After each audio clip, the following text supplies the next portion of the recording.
الرجاء البيضاوي خربوا الكرة دائرية، إصابة، جول،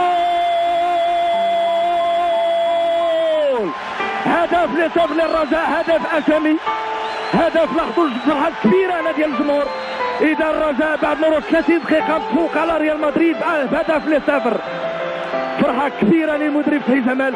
لاحظوا التمريرة، خباش وعلى الطاير يوسف أسامي بالرأس كيركل الكرة في اليمنى من مرمى الحارس كاسياس. مساندة مطلقة للجمهور هنا فريق الرجاء، الكل يردد ديما رجاء.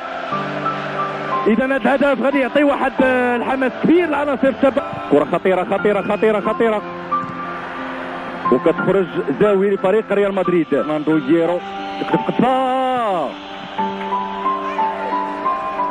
إذا ييرو يمنح تعادل لفريق ريال مدريد.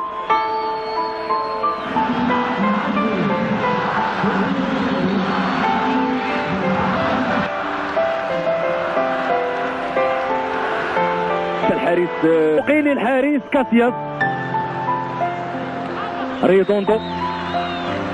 ريدوندو مورينتيس، حذاري من الكرات، حذاري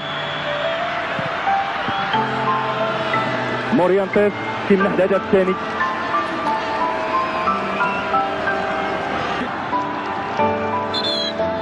خربوش كرة دائرية تخرج الحارس، كتمشي عند رضوان الحيمر جهة اليسرى، رضوان الحيمر غادي يعمل تمرر كرة دائرية، إصابة، جول،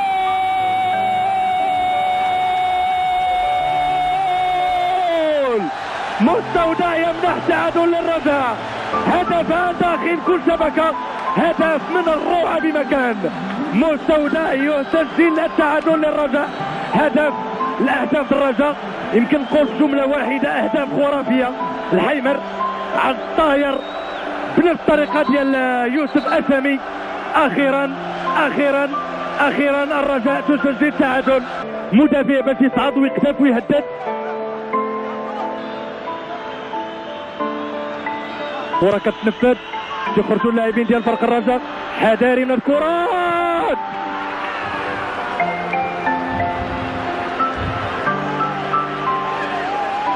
إذا جيريمي